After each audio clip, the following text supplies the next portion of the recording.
مسواک کرنا ہے. یہ ویسے آپ نے پہلے بھی کافی بار ڈیفائن کیا کہ مسواک اور ٹوتھ پیسٹ کرنا چاہیے. مسواک کی جگہ اگر آپ ٹوتھ پیسٹ کر لیں تو وہ ٹھیک ہے, دانت صاف رکھ دینا. وہ پھر اکثر یہ ایگزامپل دی جاتی ہے کہ جی آپ گھوڑوں کا سفر کیوں نہیں کرتے, نبی صلی اللہ علیہ وسلم کے دور میں ایسا ہوتا تھا. تو یہ مسواک کی ایک روایت ملتی ہے کہ آپ صلی اللہ علیہ وسلم یہ فرماتے ہیں غالباً بخاری شریف میں کہ اگر مجھے یہ ڈر نہ ہوتا تو میں اپنی امت پہ یہ واجب کر دیتا. پھر ایون جب آپ صلی اللہ علیہ وسلم نیئر ڈیتھ آپ کا ایکسپیرینس تھا تو آپ صلی اللہ علیہ وسلم ٹھیک ہے عائشہ کی طرف دیکھتے سرکار, تھے اس لیے کہ اس زمانے میں دانت اسی طریقے سے صاف ہوتے تھے نا. آپ اس کو یوں سمجھیں, بخاری مسلم حدیث ہے ہر مسلمان پہ جمعے کا دن کا غسل کرنا واجب ہے, اور مسلم میں حدیث ہے کہ ہفتے میں ایک دن واجب ہے. وہ کوئی بھی دن ہو سکتا ہے جمعے کے علاوہ بھی. آج کی ڈیٹ میں جمعے کا غسل واجب نہیں ہے, لیکن ہفتے میں ایک دن آپ نے غسل کرنا ہے ہر مسلمان نے. یہ نبی الاسلام نے ان پرنسپل بتا دیا. اس زمانے میں غسل کیسے ہوتا تھا؟ بالٹی میں مگا ڈال کے دور سے بھر کے لا کے. تو کیا اسی طریقے سے غسل کرنا واجب ہوگا یا آج کے دور کے اعتبار سے شاور کے نیچے ہوگا؟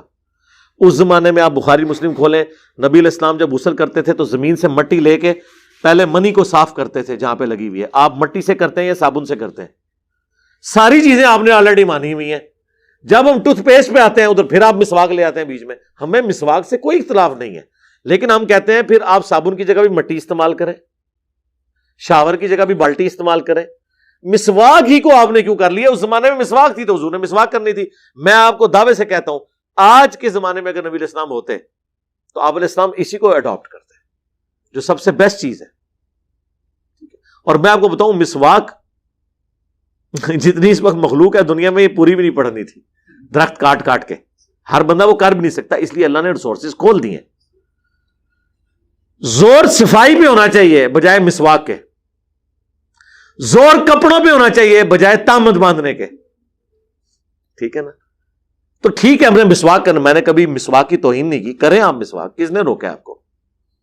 آپ اس پہ جعلی روایتیں بے شک گھڑ کے بیان کریں کہ فلانے سائنٹسٹ نے دریافت کیتا ہے. اس سائنٹسٹ دا کوئی نہ ہوتا ہے نہ اس بیچارے کو پتا ہوتا ہے, بڑھاندے رہتے ہیں چیزاں بہ کے. جھوٹ نہ مارو, ویسے کرو تسی. لیکن یہ یاد رکھیے گا نبی اسلام کے زمانے میں اس طرح کی غذائیں مرغن نہیں کھائی جاتی تھی جو آج کھائی جاتی ہیں. یہ بھی ذرا ذہن میں آپ نے رکھنا ہے, اور اس کے لیے کیا کیا کرنا ہے. اور پھر مسواک پہ بھی آپ جائیں گے, اس زمانے میں آرگینک درخت ہوتے تھے, آج کل کھادوں والے درخت ہیں. تو یہ بھی ذہن میں رکھیے گا کہ اس کی تاثیر بھی کیا وہی والی ہوگی. پھر کئی ایک اس کی چیزیں اور کرالنی شروع ہو جائیں گی. لہٰذا آپ کا جو دل کرتا ہے آپ کریں, آپ مسواک کریں, مسواک کے اوپر ٹوتھ پیسٹ لگا لیں بے شک.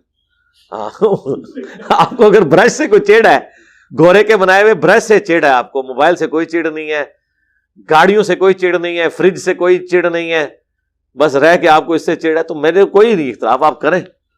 دانت صاف کرنے کی فضیلت ہے چاہے وہ کسی بھی طریقے سے ہو. اور نبی السلام نے بھی کیا ہمیشہ مسواک کی ہے, ہاتھوں سے بھی صاف کیا ہے.